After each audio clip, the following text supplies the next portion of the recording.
Donc on prendra, c'est la première question. Prenons le point C. TC est égal à 0,6 millisecondes. Et vous notez le point B. Prenons le point C, TC, et le point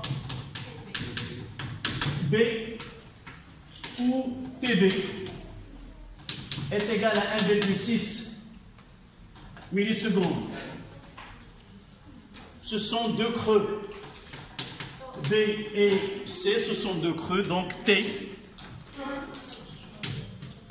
est égal à TB moins TC. 1,6 moins 0,6 est égal à 1 milliseconde. Et nous savons que N est égal à 1 sur T.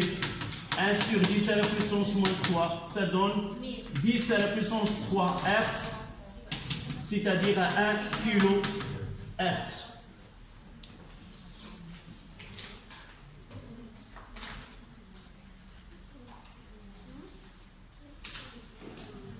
D'accord? Deuxième question, 1-2.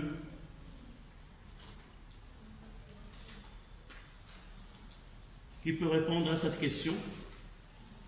Nous l'avons déjà vu tout à l'heure.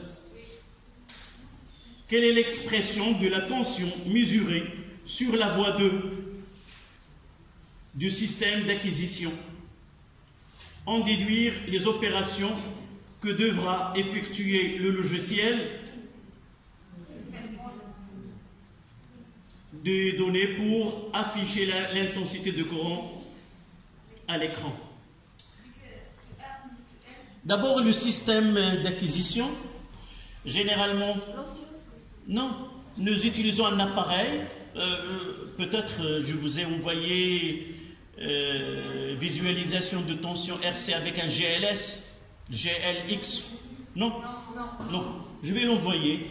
Donc, un GLX, c'est un appareil qui permet de relier un circuit électrique à un ordinateur. Et sur l'ordinateur, il y a un logiciel qui permet de lire et de traduire les données comme on veut. Donc, ce système d'acquisition, on lui donne des données, des fonctions. Donc, d'abord, on répondra à la tension que visualise. Quelle tension? C'est la tension aux bornes de résistance. Donc, je mettrai là le schéma.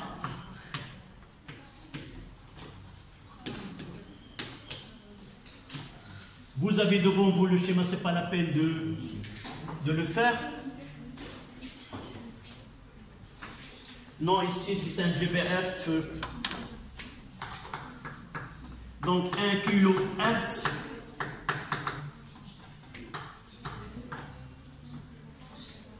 S'il vous plaît, un peu de silence. Là, c'est la masse. Et là, c'est Y1. Ou tout simplement, ils ont écrit la voie. On va la noter voie Y1.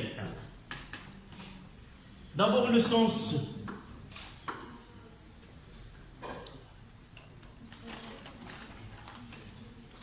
Là, c'est UR. Et qu'est-ce qu'on visualise? On mettra U1. Voilà. Voilà. U1. Donc, on visualise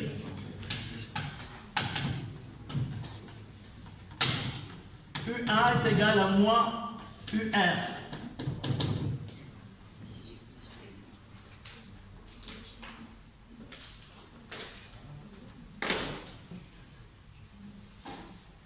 Si on veut visualiser la tension UR, il suffit d'entrer dans le logiciel, choisir la représentation de la tension, et nous devons faire quoi? Changer le signe.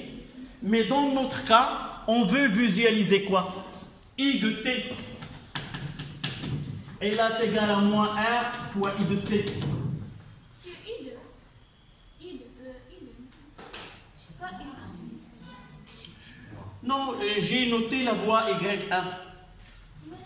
Ils n'ont rien, la voie, ils ont donné la voie. Non, ils ont donné voie 1. Voie 1. Oui. Donc la voie 1, c'est Y1, je mettrai U1. Est-ce qu'ils l'ont nommé dans l'exercice U? Oui, ici, ils ont nommé voie 1. Donc le haut, le voie 1, et la voie 1 et l'autre, c'est la voie 2. Donc je mettrai ici la voie Y2 et la Y1. Donc je mettrai U2.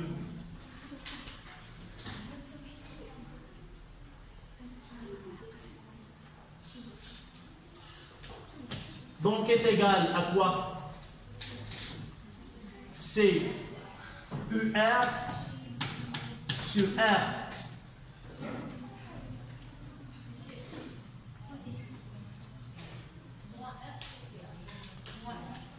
Là, U2. U2 c'est moins UR. Et UR c'est RI. Le moins, j'ai UR, c'est quoi? C'est RI. Le moins, ça reste moins RI. D'accord? Donc, I est égal à moins U2 sur R.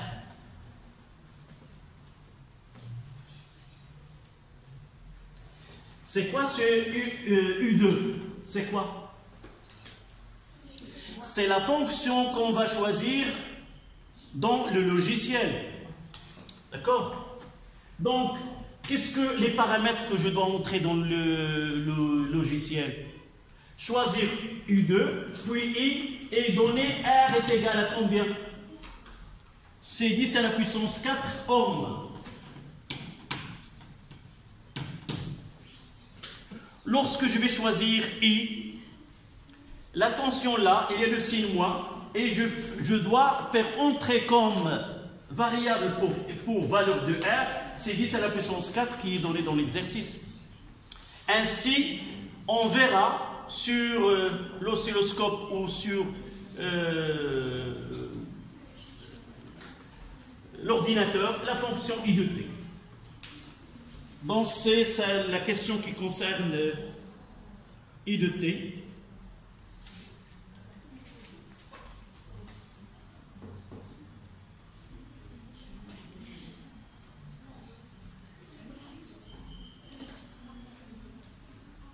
Ça, c'est la question 1-2. Donc, je viens de dire qu'il suffit de faire entrer les données R est égal à 10 à la puissance 4 ohms.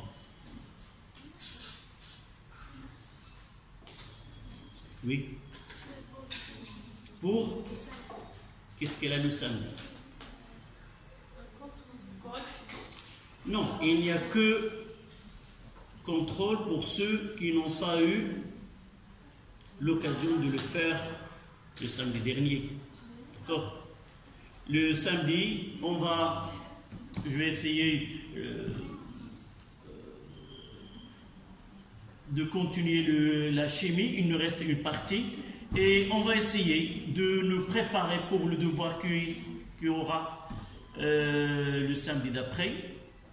On commencera le samedi, et on finira durant soit la séance de mercredi. Comment? À quelle heure? Qu'est-ce que vous avez? 8h30 à 10h30? D'accord?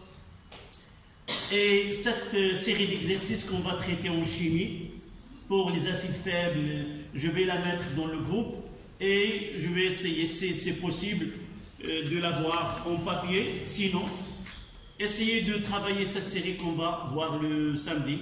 C'est le type d'exercice qu'on aura par la suite en chimie et sera le samedi d'après. On commencera le samedi et on finira le mercredi. Et on reprend nos cours. La question 1-3. Oui?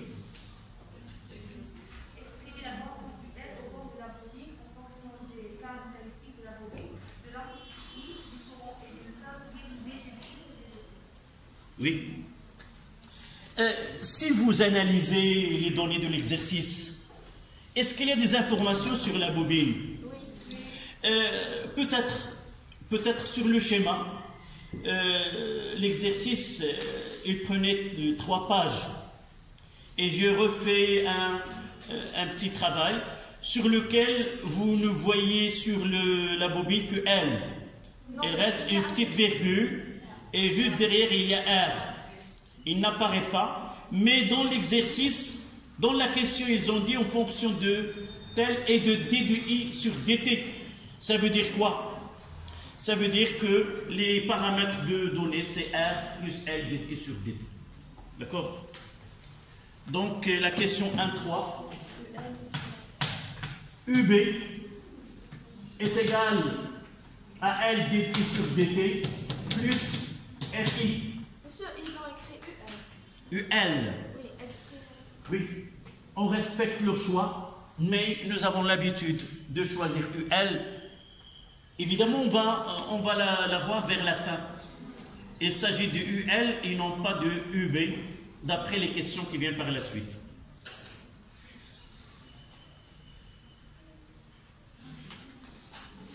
Donc la question était simple pour 1.3. 1.4.1. Sur la figure 2, la représentation graphique de la fonction I de t montre qu'en réalité, les crêtes de l'intensité sont arrondies. Vous ne voyez pas, ce n'est pas un point, mais sont arrondies. Dans ces conditions, la tangente au sommet est horizontale. On déduit une expression simplifiée de UL quand l'intensité dans le circuit est extrémale. Extrémale, ça veut dire une valeur extrême. Dans notre langage, elle a une valeur maximale. Mais on parle de extrémale lorsque la fonction elle a un minimum et un maximum. Évidemment, dans ce cas-là, nous avons une valeur maximale et une valeur minimale, et c'est pour cela qu'on parle de extrémale et non pas d'une valeur maximale. Donc, qui peut répondre à cette question? Ce qu'il faut lire là, c'est donner l'expression de UL lorsque l'intensité est maximale. Cette phrase-là, comment peut-on la changer par une autre phrase? Là, en régime permanent. En régime permanent, l'intensité maximale est égale à IP qu'on vient de voir. Et par la suite, la dérivée de I par rapport au temps est égale à 0. Donc, UL est égal à R fois I, ce qui reste dans l'expression. Donc, c'est la question 1.4.1.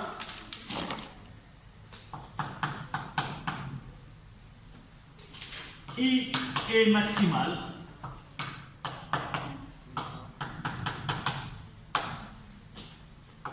Ça veut dire I de t est égal à IP avec P, c'est le régime permanent. Ce qui donne D de I sur dt est égal à 0. Il ne reste que UL est égal à RI.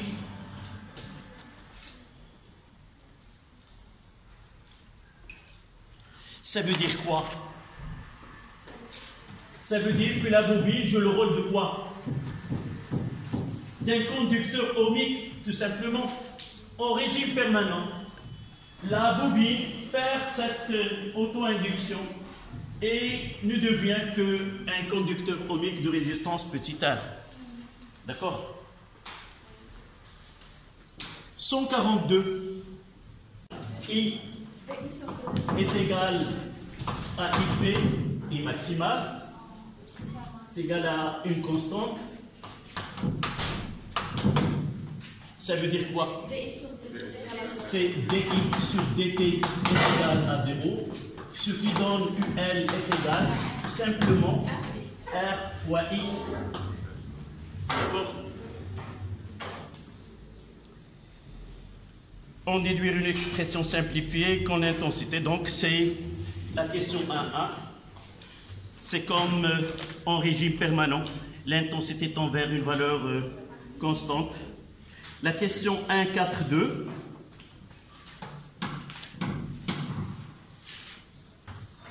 En mesurant UL sur la figure 2, quand l'intensité du courant est extrémale, c'est-à-dire est égale à 1,6 millisecondes par exemple,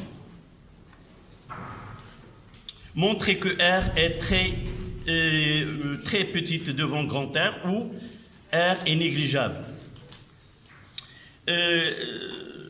Nous l'avons déjà traité. En réalité, nous avons le schéma lorsque I, là c'est 1,6 millisecondes, et nous lisons de là que I c'est moins 400 milliampères, et en réalité, nous devons aller à la courbe qui représente UL, et là, la courbe qui représente UL, elle est confuse un peu. C'est-à-dire, c'est difficile de lire la valeur de ici. Nous avons dit que c'est difficile de lire UL d'une façon précise.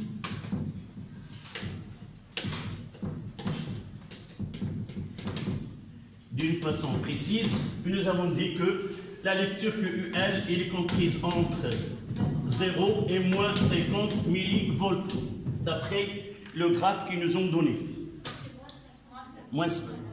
Ah oui, et c'est 0 millivolts et ici moins 50. Et de là, nous avons déterminé que R est comprise entre 0 et 125 ohms. Comment nous avons pris en valeur C U max, UL max c'est moins 50 fois 10 moins 3 sur moins 400. C'était en millisecondes. Oui. Micro. Ah oui, de l'autre côté c'est micro 10 moins 6. Et c'est là qu'il nous a donné 125 ohms. Et pour la valeur 0, ça donne 0. Donc la valeur R, en réalité, elle est comprise entre, elle est inférieure à 125 ohms et 0. Ça, c'était la question 142. 1.5. On néglige dans la suite le terme faisant intervenir petit r dans l'expression du UL, ainsi que les arrondis crêtes de l'intensité, c'est-à-dire on ne va pas tenir compte que l'intensité, le crête, elle est arrondi.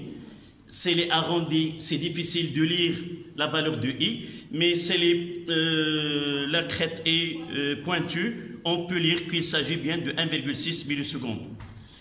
Donc, crête de l'intensité, à partir de la demi-période comprise entre les points C et D de la figure 2, mesurer UL, ou en réalité déterminer graphiquement la valeur de UL.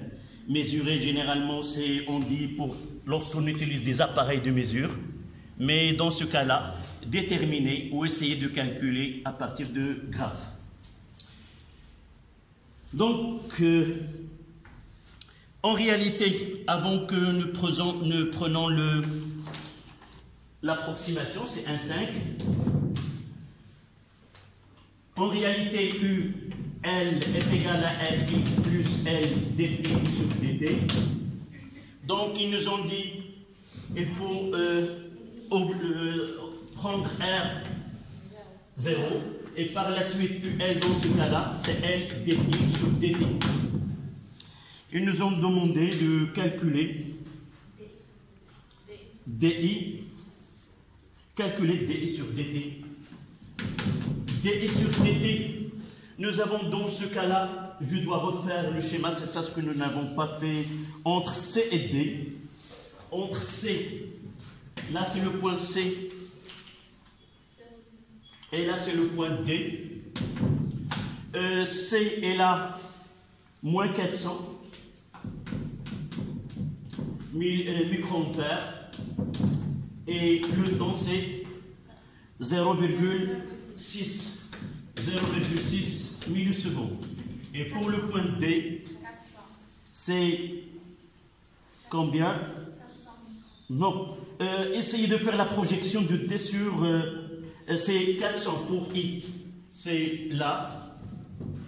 C'est moins 400. 400 microampères. Et combien T? C'est la moitié entre 1 et 1,2. C'est 1,1. Donc 1,1 millisecondes. Et là, 0,6 millisecondes. Donc, puisque le courant dans ce cas-là est une droite, donc cette dérivée-là n'est autre que le coefficient directeur. Donc, d de I sur dt est égal à A, qui est égal, j'ai déjà la droite. Qu'est-ce que je vais faire? C'est ID moins IC. C'est ID moins IC sur TD moins TC. Et je fais l'application numérique. Ça donne ce D de I sur DD. Donc ID c'est 400. Et je n'oublie pas moins 400. Et le tout doit être fois 10 moins 6. D'accord? Sur 1,1 moins 0,6, le tout fois 10 moins 3. Et ça donne combien? 2. Je vérifie. 1,1 moins 0,6, ça donne 1,6. Refaites s'il vous plaît le calcul. Refaites le calcul.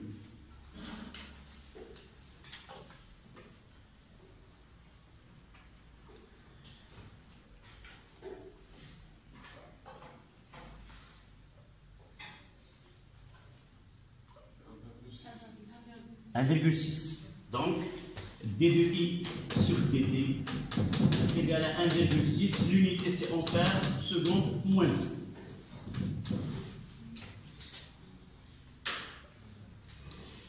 Donc la question, je relis la question. On néglige dans la suite, à partir de la demi-période comprise entre C et D, mesurer, déterminer UL et calculer. Nous avons calculé dV sur dt, il nous reste connaître UL. À partir de graphe, quelle est la valeur de UL lorsque I sur le schéma? C'est 200 millivolts. Donc, à partir du graphe, UL est égal à 200 millivolts, où nous écrivons UL est égal à 0,2 volts. Voilà la question 1,5. Mais il reste d'en déduire la valeur de L. En déduisant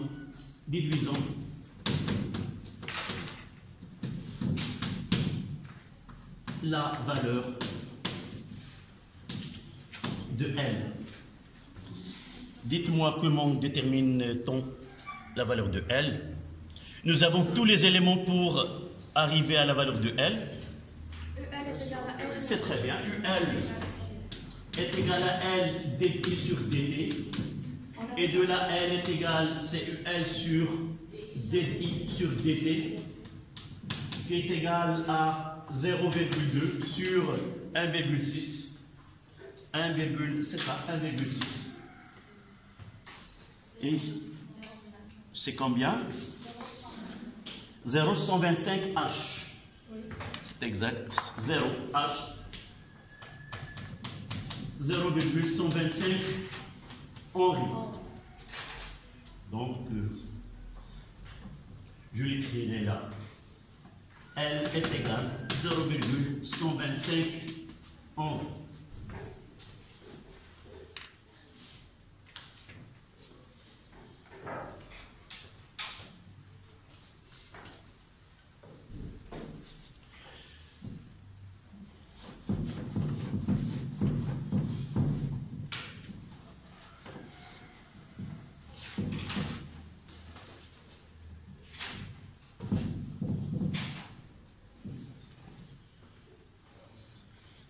On passe à la question 6, 1,6. Là, nous avons, d'après les estimations des questions précédentes, la valeur de R, elle est comprise entre 0 et 125. Là, nous avons lu ce que le constructeur a mentionné sur cette bobine. Il nous dit que la valeur R est de 12 ohms. Donc, par la suite, il nous demande de calculer UL à la même date qu'à la question 142 et montrer que la valeur obtenue est en accord avec la mesure effectuée dans la question 142. Donc nous devons revenir à la question 142 et lire qu'est-ce qu'on demande. En utilisant UL sur la figure 2, quand l'intensité est maximale, donc l'intensité maximale, là c'est la question 1,6. Dites-moi comment doit-on répondre à cette question. Donc, UL est égal à R fois I. Pourquoi nous avons éliminé la partie LD et sur DT pour la bobine dans ce cas-là? C'est-à-dire, uniquement pour rafraîchir la mémoire. Parce que I est maximal. Ils nous ont dit dans le cas où l'intensité est extrémale, c'est-à-dire il est maximal. C'est-à-dire, comme tu viens de dire, on est dans le régime permanent. Donc, U6, UL est égal à R fois I. Cette fois-ci, là, on utilise non pas cette valeur qui est comprise, on ne connaît pas. Nous n'avons pas pu déterminer la valeur exacte de R par cette méthode. Oui. Mais on utilise ce que le constructeur a conseillé, est égal à 12 fois 1,6, 10 moins 3. Pardon, c'est pas 10 moins 3, c'est I. 1,6, non, à la date 1,6. À la date 1,6, moins 400. 1,6, c'est moins 400, évidemment. Là, c'est T. Je dois écrire A. T est égal à 1,6 millisecondes. I de T à T1 est égal à moins 400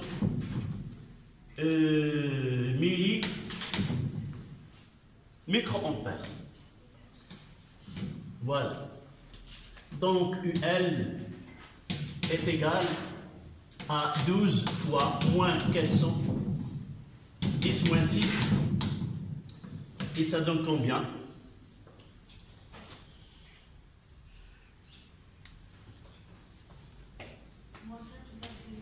Moins 4,8, 10 moins 3 volts. Ou tout simplement, UL est égal à moins 4,8, 10 millivolts.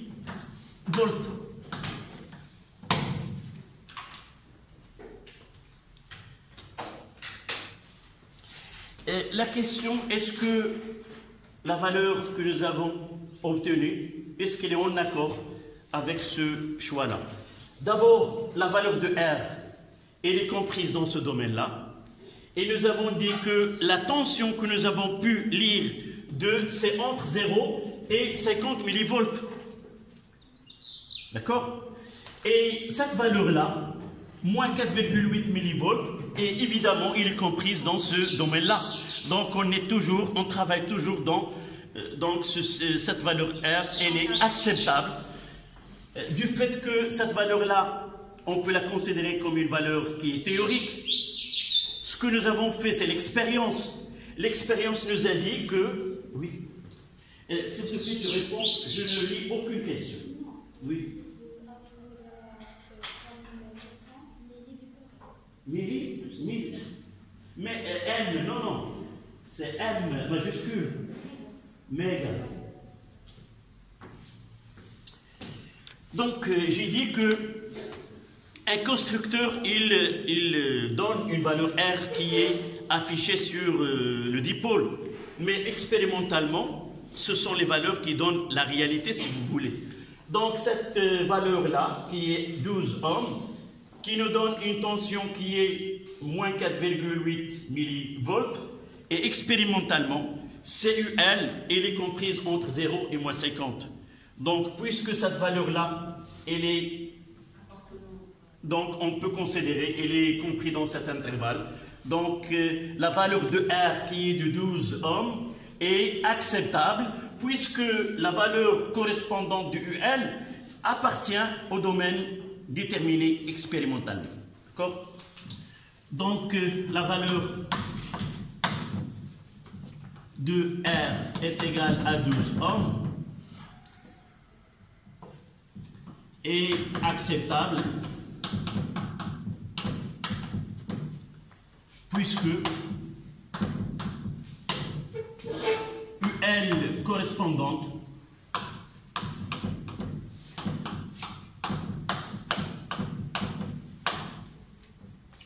moins 4,8 millivolts est comprise dans l'intervalle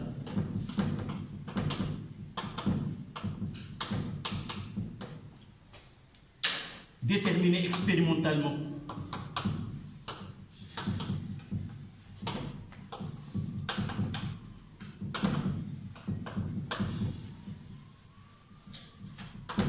qui est UL entre moins 50 millivolts et 0 millivolts. Voilà la question 1.6.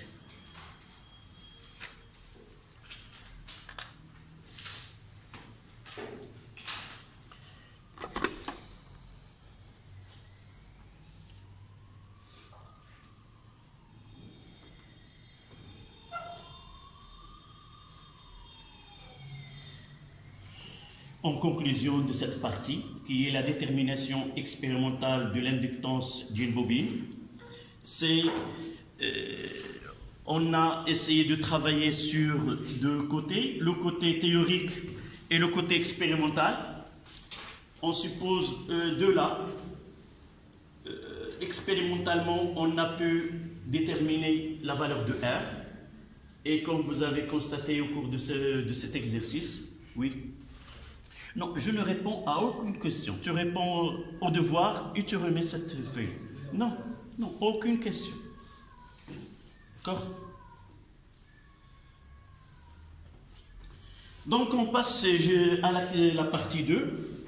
C'est la détermination de la constante de temps d'un circuit RL. Là, c'est une partie qui est semblable au cours. Il n'y a pas de difficulté si on la compare à la partie 1.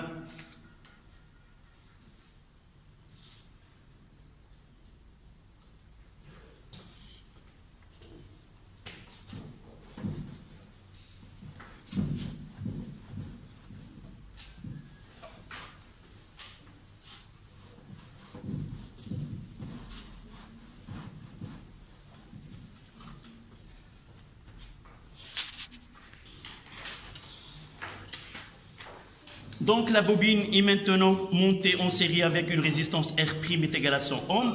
Au bord d'un générateur idéal de tension de FEM est égal à 6,5 volts.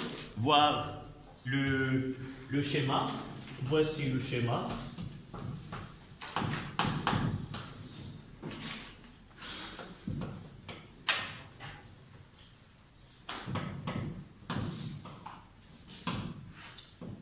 Là, c'est R', et là, c'est LR. Là, il y a une masse. Il y a ces systèmes d'acquisition.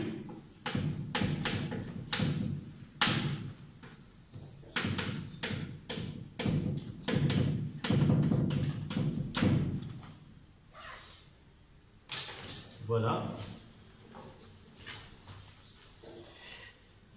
Le système d'acquisition permet de suivre l'évolution de l'intensité de courant dans le circuit en fonction du temps.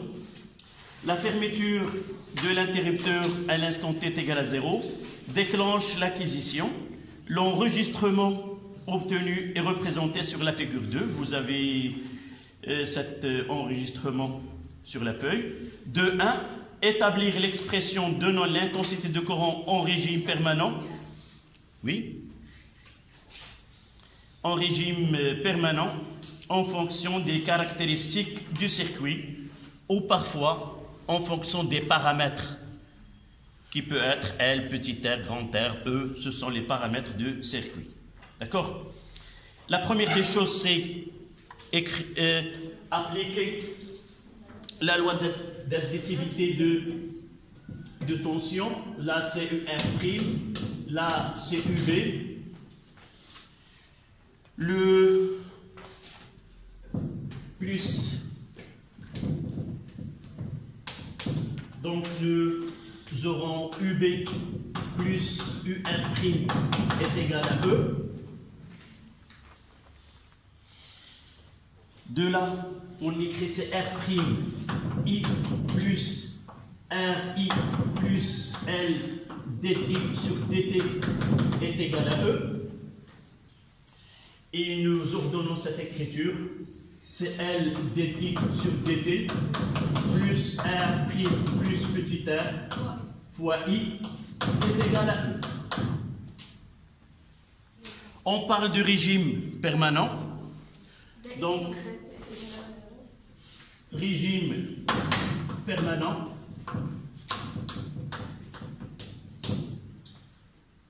I est égal à IP, ce qui donne D de I sur DT est égal à 0. Ce qui nous permet d'écrire que R' plus R fois IP est égal à E.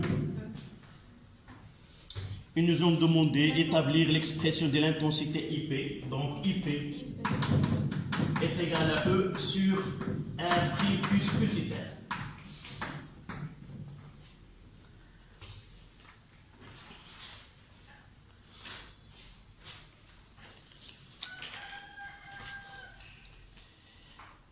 Voilà la question 2.1. 2.2. Vérifier que la valeur de l'intensité de courant en régime permanent obtenue sur le graphe de la figure 4 est en accord avec les données de l'énoncé. D'abord, nous essayons de calculer cette valeur-là.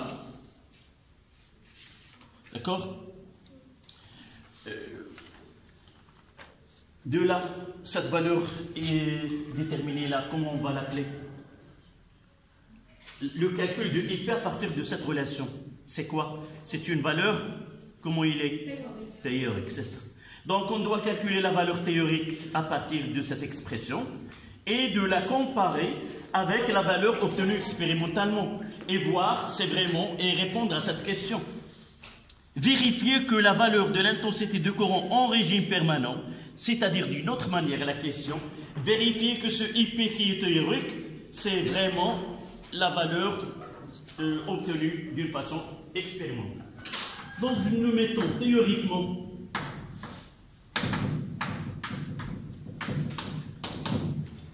IP théorique est égal à E, c'est combien? C'est 6,5 divisé par R', c'est 100. C'est ça. Et 12, c'est la valeur que le constructeur a mentionnée sur ce dipôle. Plus 12. Et ça donne une valeur de 0,05 et après 5 secondes, 0,058. C'est ça, ampère.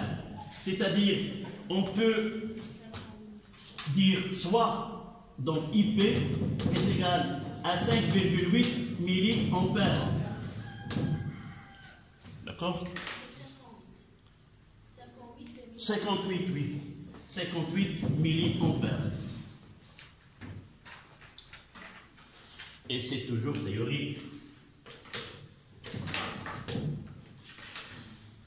Voilà, qu'est-ce qu'on peut dire maintenant? Expérimentalement, c'est combien? Il faut être parfois objectif. Est-ce que nous pouvons lire 58 là? Qu'est-ce qu'on peut dire? Elle est... Donc, pour faire la comparaison, nous pouvons dire que celle-là est approximativement, il est voisine de 60, et à partir de la courbe, que ce IP, donc je dois en réalité refaire ce schéma, et mentionner, essayez s'il vous plaît de mentionner ce IP expérimental sur la feuille. D'accord? Donc, sur la feuille, voici le schéma. Il vaut mieux de faire...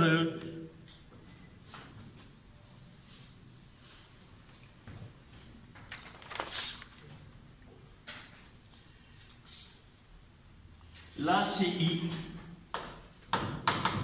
en milliampères. Et là, c'est le temps. Je vais mentionner la valeur la plus proche. Là, c'était 60. Et là, c'est IP expérimental. Je ne vais pas noter cette valeur. C'est vraiment la feuille où l'échelle le permet, je peux le lire. Mais dans ce cas-là, qu'est-ce que je peux dire? Que IP expérimental est très proche de 60. Et puisque IP théorique est aussi très... Donc on accepte. On peut dire que I expérimental est égal à... Ils sont en accord. Donc IP expérimental est légèrement 60 milliampères et IP théorique, et c'est acceptable d'être 60 milliampères.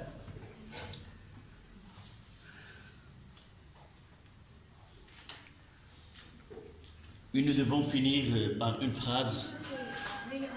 Milliampères. Milliampères, milliampères. Oui, c'est 0,08 ampères.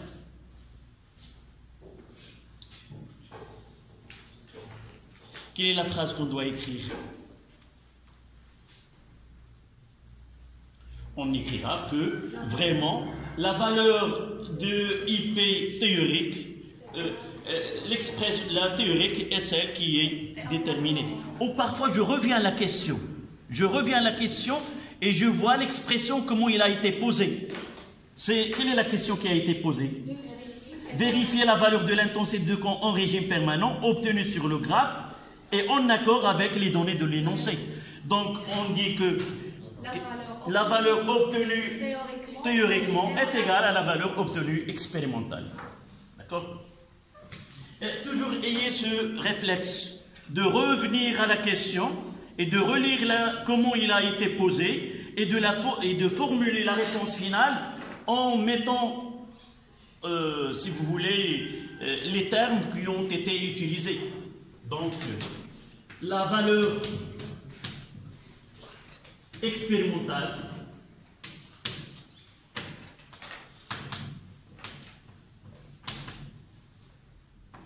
IP est en accord avec, et j'utiliserai le même terme, et en accord avec quoi? Les données de l'énoncé. Et en accord, je n'ai pas de place. Essayez de compléter cette phrase. Les valeurs expérimentales de IP et en accord avec les données de l'énoncé.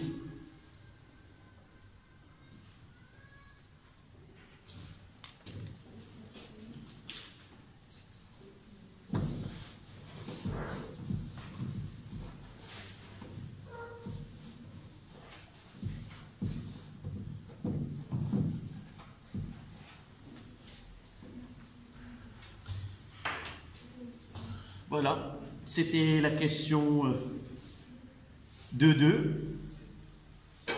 La question 2.3, et on commence par 2.3.1.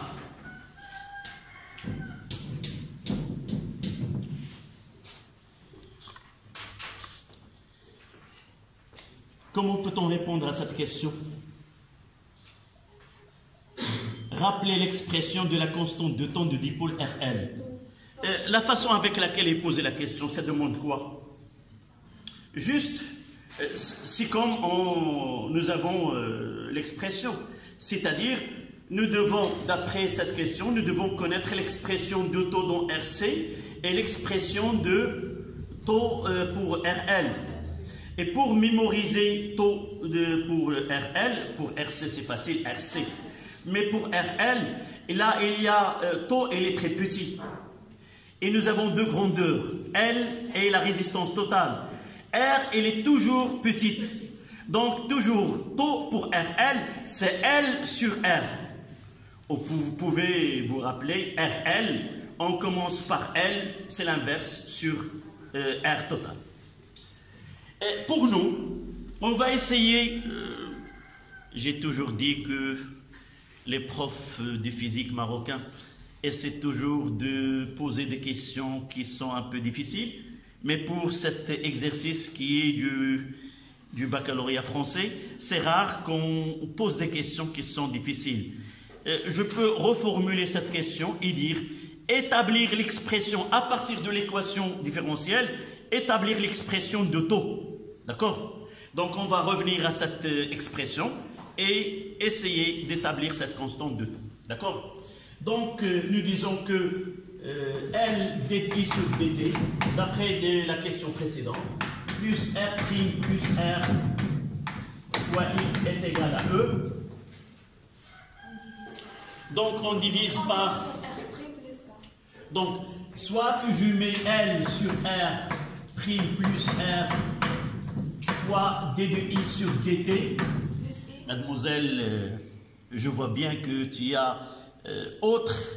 Non, tu préfères non pas cette expression, mais l'expression, l'autre, c'est quoi? Tu vas mettre un surtaux ici. Oui? Tu préfères l'autre. Moi, je vais voir pourquoi. On va voir pourquoi j'ai choisi celle-là pour faciliter. Pour faire apparaître taux. Oui. En utilisant l'équation aux dimensions de façon la plus simple. Donc, plus I qui est égal à E sur R qui plus petit r. Voilà. Tu m'as dit pour faire apparaître taux, comment tu vas dire vraiment il s'agit de taux? De là.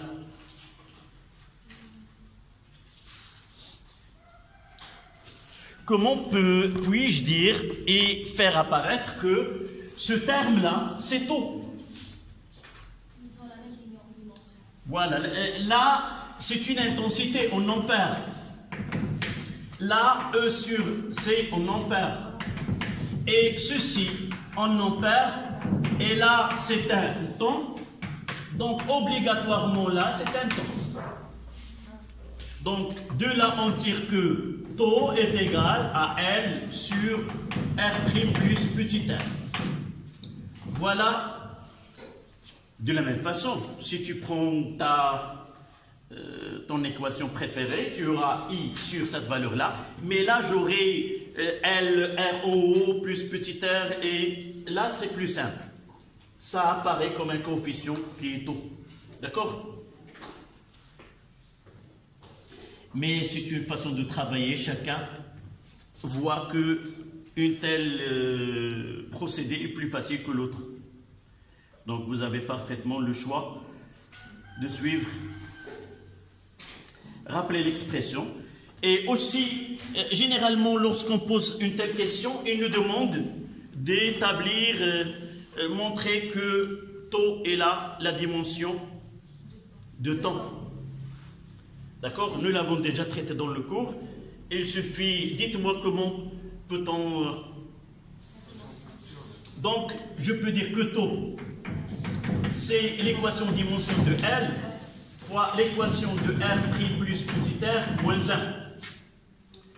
De là, nous avons L, U est égal à L dt sur dt. Et de là, j'en tire que la dimension L, c'est quoi? C'est une tension, T, un temps, et I moins 1 est une intensité essayez de vous entraîner de telle façon à minimiser l'écriture. Et R là, c'est quoi? U est égal à RI. C'est U sur I.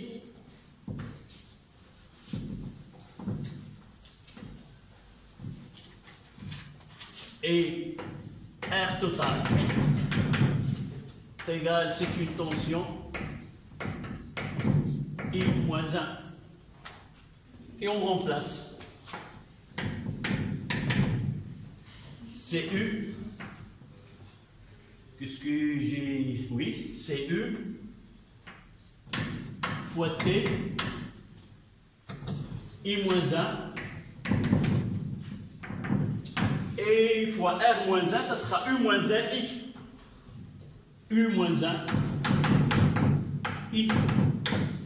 Et vous voyez que U se simplifie, I se simplifie, et ça donne uniquement que taux. Il a la dimension d'un temps.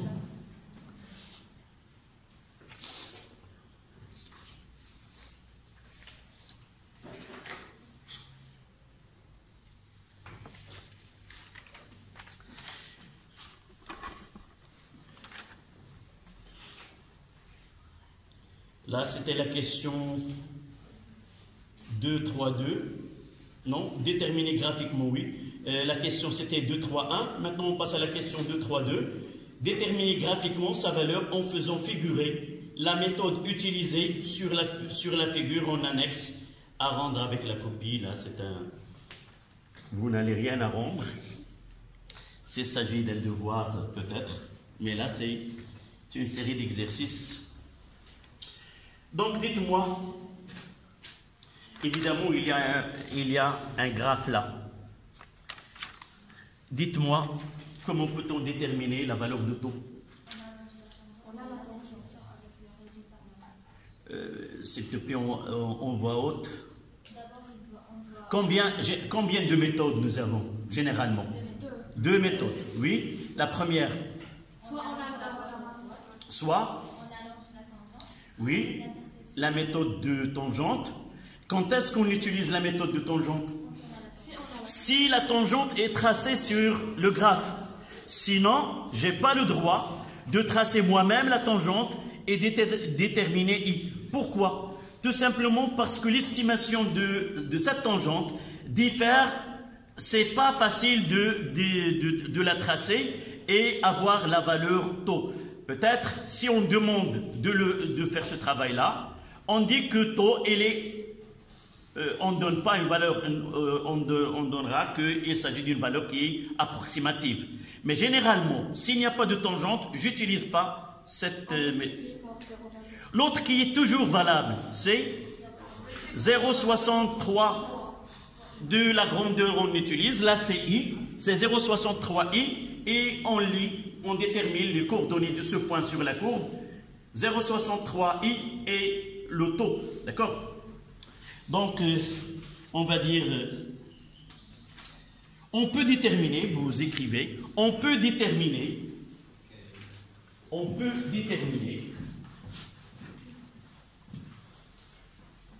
la valeur de taux. On peut déterminer la valeur de taux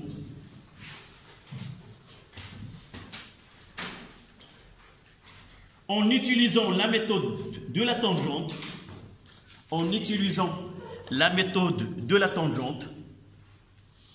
à l'origine,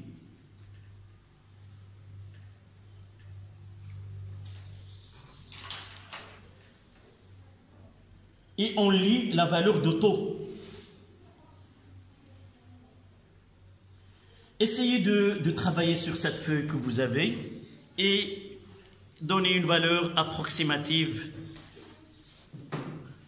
à taux. C'est difficile de le faire sur le téléphone. Mais tu peux travailler, tu fais le... Tu peux travailler ou non sur... comment? Tu prends la photo et tu fais la modification. Vous avez l'utile de tracer la droite et la projection et estimer une valeur mais ça demande plus de temps que sur une... Combien? C'est légèrement... Non. C'est entre 1 et 2. C'est légèrement supérieur à 1.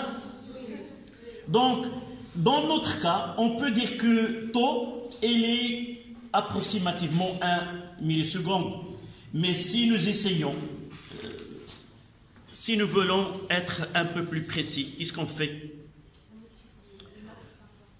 On va faire la projection et prendre une échelle. Combien cette échelle-là? Avec une règle, s'il vous plaît, avec une règle, je détermine combien de centimètres entre 1 et 2, ou de 0 à 1, combien de centimètres, et j'ai fait la règle de 3. Voici le travail qu'on doit faire.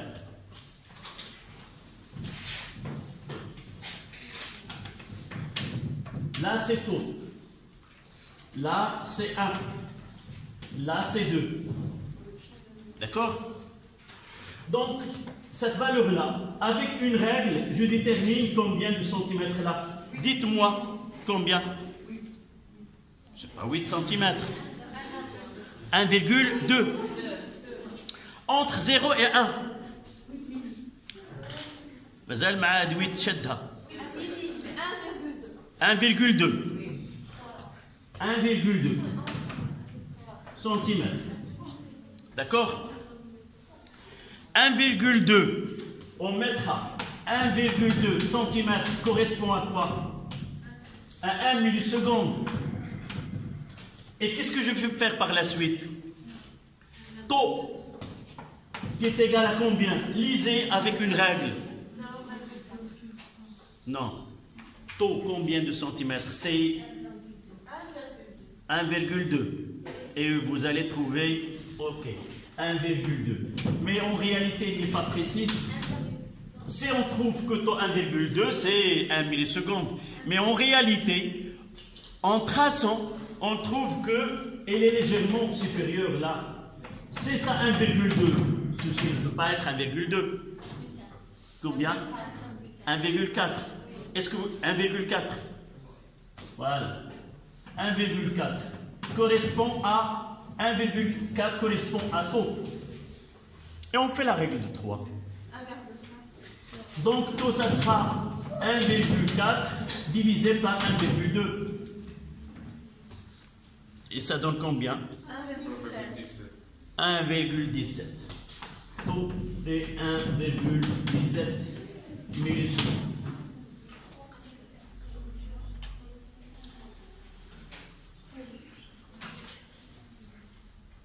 Est-ce qu'on est d'accord avec la méthode? Mademoiselle, ramène-nous cette discussion. On la mettra en général. Quelle est ta discussion? Le point, on a fait une projection. Et le point entre 1 et 2, c'est à peu près 1,4. C'est de là à là, de 0 à 1. À taux. Et c'est ça ce que nous avons fait. Nous avons fait une échelle. Là, 1,2 cm correspond à 1 milliseconde. Et nous voulons déterminer le temps qui correspond à cette distance-là. C'est ça ce que nous avons fait. D'accord? Donc, pour déterminer la valeur de taux, il suffit de lire cette distance et faire la règle de 3. Donc, 1,4 cm correspond à taux et ça donne cette valeur-là. D'accord? Donc, on prend 5 minutes et on reprend tout à l'heure.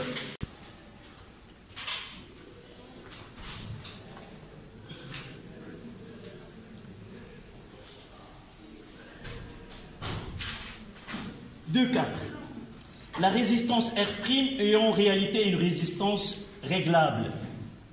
On lui donne maintenant la valeur 150 ohms, 2,41. Calculer la nouvelle intensité de courant en régime permanent. 2,41.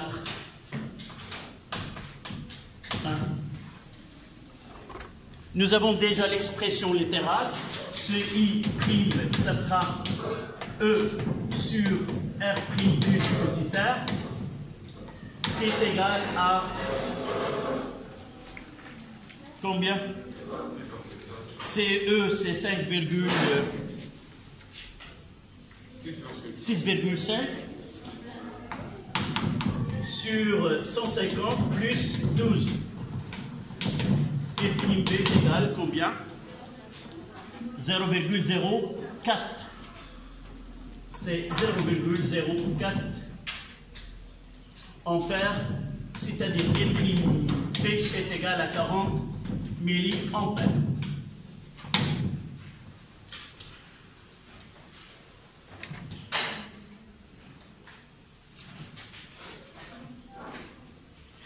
Évidemment, nous n'avons pas, s'il vous plaît, la question précédente, nous avons parlé de la deuxième méthode qui est 0,63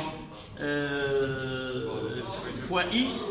Il fallait faire quoi si nous voulons continuer ce travail-là? Qu'est-ce qu'on va faire?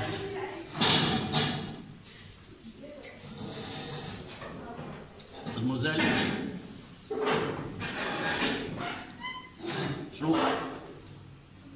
Non, c'est pas toi, c'est... Oui, il fallait se taire. Non. Ah, ouais, je sais. Tu as dit. Allez. Donc, j'ai dit, on prendra la valeur maximale fois 0,63 et on va essayer de lire taux qui lui correspond. D'accord? Ça veut dire qu'on fera 0,63 fois 58 et ça donne 36,5 milliampères. Et là, on va déterminer cette valeur sur l'axe des intensités et lire l'intensité, le temps correspondant. D'accord? Et ça donnera presque la même valeur. Donc revenons à la question. C'est maintenant on passe à 2,42. Quelle est cette question? 2,42. Calculer la constante du temps du nouveau dipôle. C'est 2,42.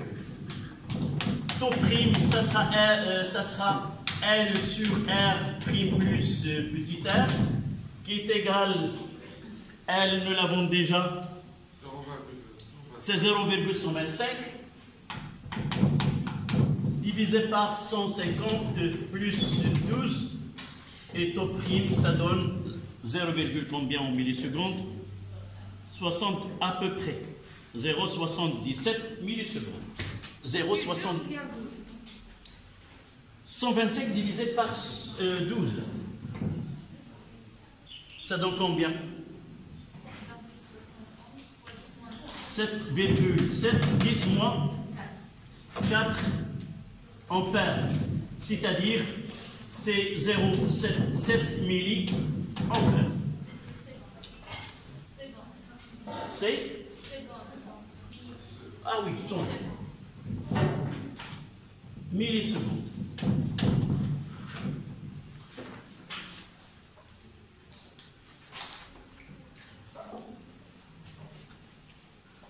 C'est parfois on travaille sur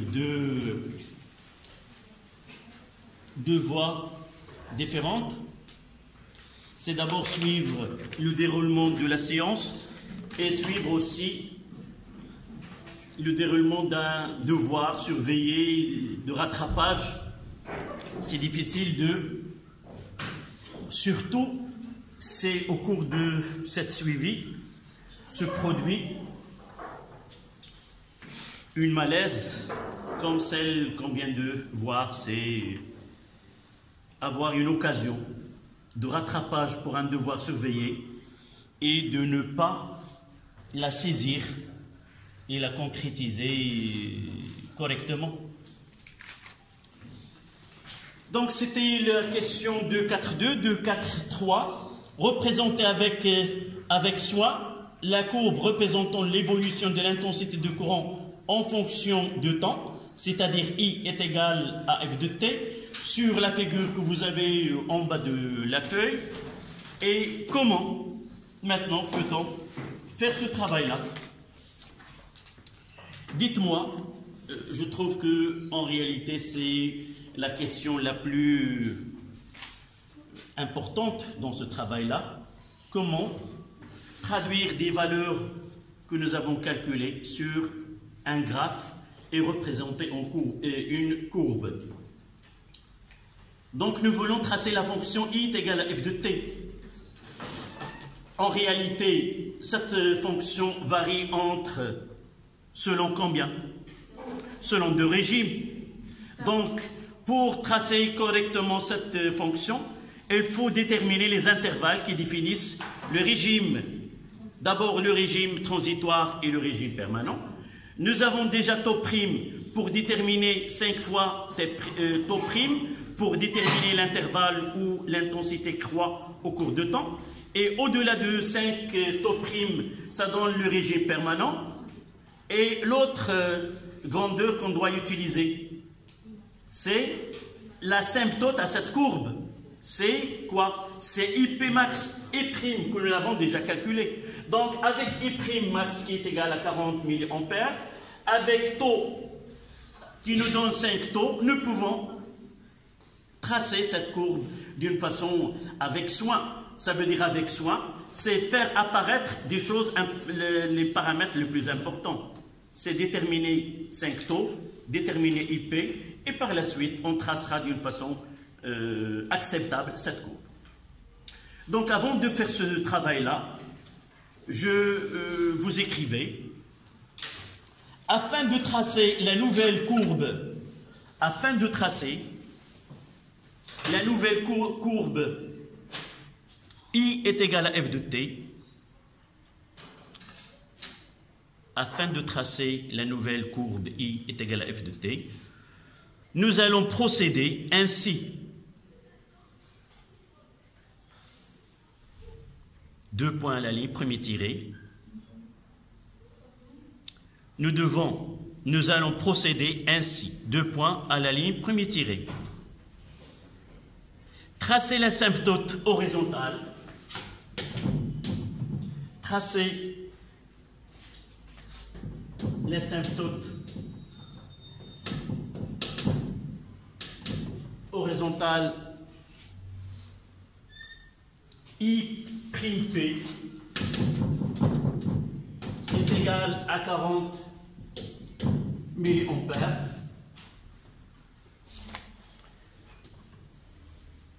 Deuxième tiré. Placez le point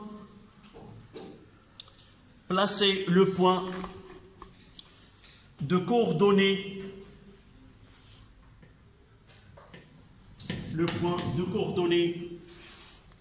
T est égal à 5 taux prime, qui est égal à peu près 3,9 millisecondes. Et I' P est égal combien? I' est égal à 40 mA.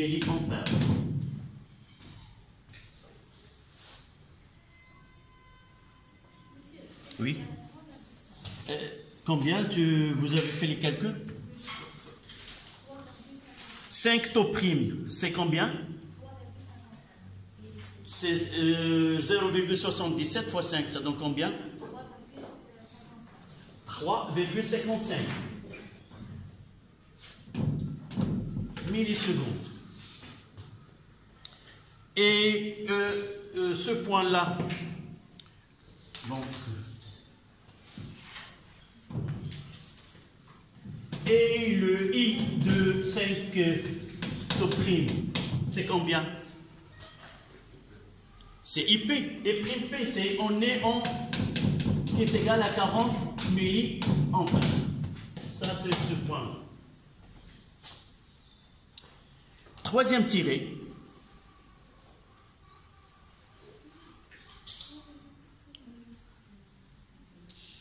Tu sais combien? 85, c'est à peu près 3,9, je sais plus. Donc 3,9. Je ne sais pas comment tu as fait le calcul.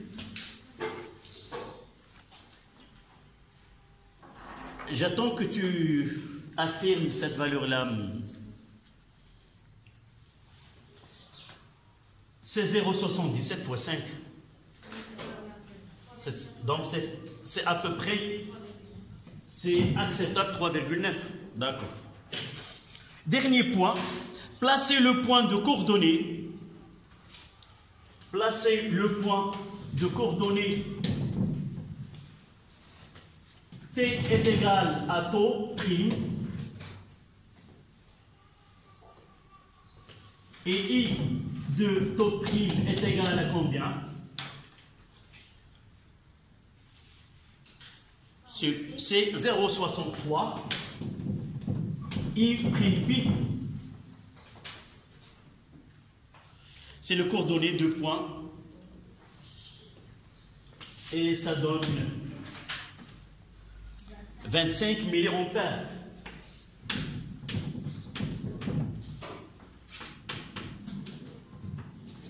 Et maintenant, on va faire ce travail-là. Là, c'est taux prime. Là, c'est 5 taux prime. Là, 5 taux, c'est 3,9 I, c'est 40.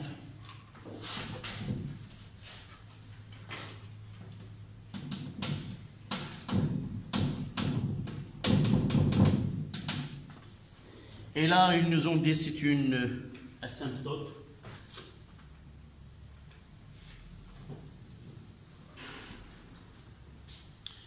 Un point, là c'était le point P. Le point P', c'est 0,63 et prime P. Et tout. Voici le point P'. Il suffit maintenant de tracer cette courbe.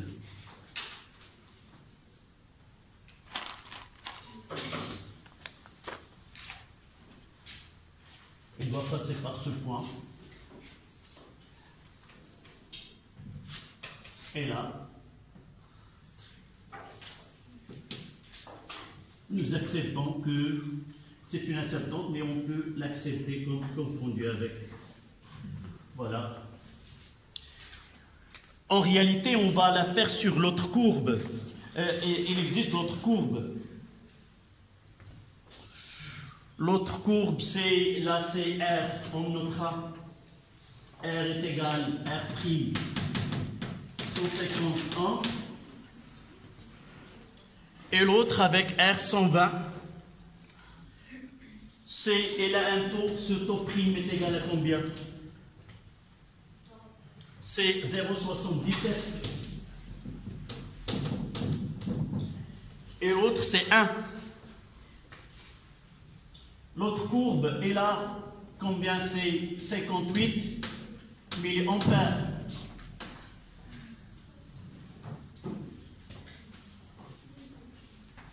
Et taux prime, 0, on aura, il est supérieur ici, c'est 1.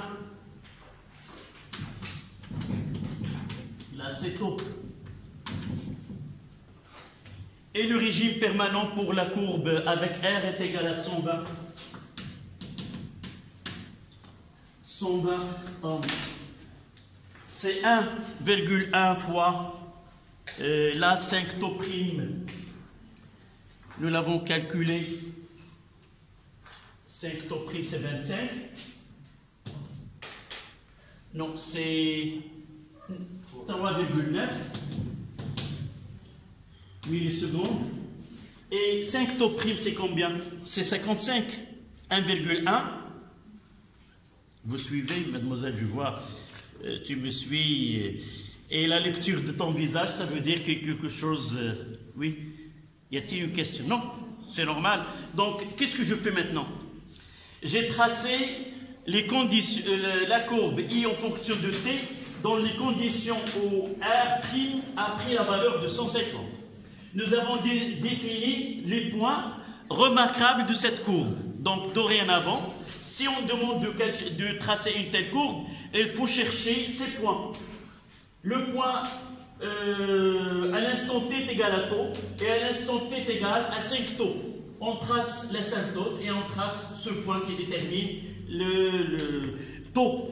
Maintenant, en réalité, sur la courbe, il existe d'autres courbes. La première courbe, je dois la faire apparaître sur le même schéma. Vous n'avez pas ceci, mais pour moi, je ne l'ai pas. Je retrace cette courbe-là. Je fais la même chose. Je cherche taux, et ce taux-là, il correspond à 0,63 multiplié par 58 millisecondes. Et nous voyons que le taux pour le premier cas est le plus grand que le temps du second cas. D'accord? Et je fais, et le point P, dans ce cas-là, ça sera combien? 55.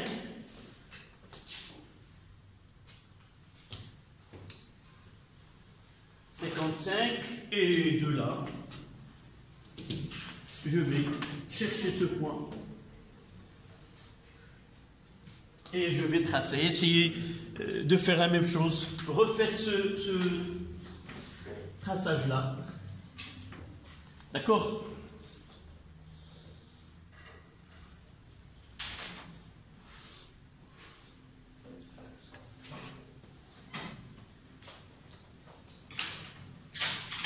La courbe que j'ai définie, là, c'était 1,1.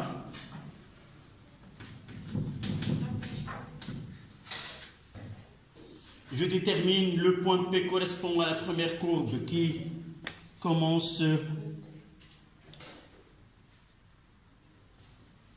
55, c'est combien? C'est 5,8. Pardon, c'est pas 55, c'est 5,8. Là, 5 taux est égal à 1,1 fois 5, c'est 5,5. C'est combien? Non, le régime permanent, le premier cas. 5 fois taux. Et taux, c'était combien nous avons déterminé graphiquement? 1,1. 17. Ça donne 5,8. Donc là, c'est 5,8. Vous voyez? Donc à partir de là, avec ces points, je peux tracer. Donc on passe par là. Et à partir de ce 5,5,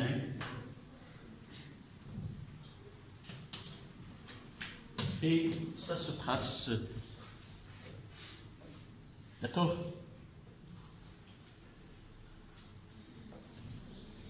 Voilà. C'était la dernière question, je pense.